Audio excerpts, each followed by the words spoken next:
What's up guys, welcome back to my channel. Today we are reviewing the third and final season of C, airing on Apple TV. Now for a long time, C has felt like one of those underwatched and really underrated shows that has flown under the radar for the duration of its run, but I think will probably gain more of an audience in years to come. It's a show set in a dystopian future where the majority of the world have gone blind with the exception of a very select few, and it follows one family's struggles adjusting to the changing political landscape and the pressures of bearing two-sighted children and raising them into this world. It's a really interesting concept. I don't think the show fully realizes the kind of world and the interesting elements of it to its maximum potential, but I think the show succeeds by grounding its focus on this kind of central family headed by Jason Momoa. Probably in the best role I've ever seen him in terms of just giving him room to breathe. The problem of only having 3 8-episode seasons is that at times the world building doesn't feel massively fleshed out. A lot of supporting cast who kind of bring backgrounds and other elements of this world that you wish there was enough screen time to delve into. But for better and worse, the show chooses to stick its central narrative within the kind of warring factions of 2 main kingdoms. And at times it works, at times it doesn't.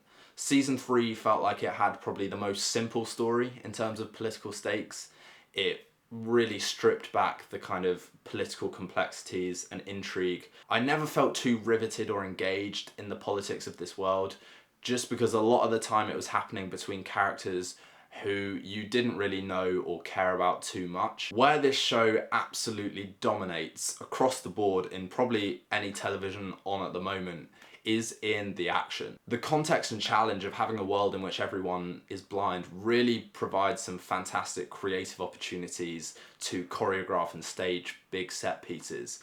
And Jason Momoa, credit where credit's due, really absolutely steals every scene he's in when he is committing great acts of violence. The fight scenes in this show I think are second to none. They're probably better than any that I've seen on television in the last couple of years.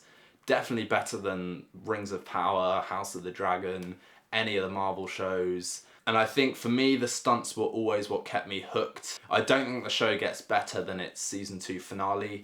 The battle in that episode is probably one of the best battles I've ever seen hit television. Easily good enough to rival Battle of the Bastards in my opinion. Just in terms of ingenuity, the stakes building to that point, and the physical, like visceral nature of these fights. Helped by the fact that you've got Jason Momoa leading an army on one side and Dave Bautista leading an army on the other. It was a fantastic culmination of that season of the show. Season 3, by contrast, isn't as good overall in my opinion. I think it comes to a very apt and satisfying conclusion. Some of the main cast have really interesting arcs over the course of the season, some don't. I think the main kind of villain, Sibith, who's been the villain for the course of the whole show, definitely kind of overstays her welcome. There are so many points in the show when you think, yep, she should have died now.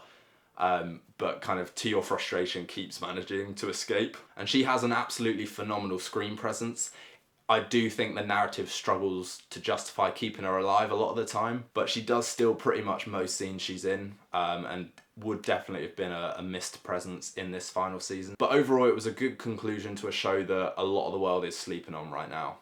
So if you've watched it, do let me know what you guys thought in the comments below. Please also consider liking and subscribing to my channel, that's always a huge help. And in the meantime, I'll see you for the next vid.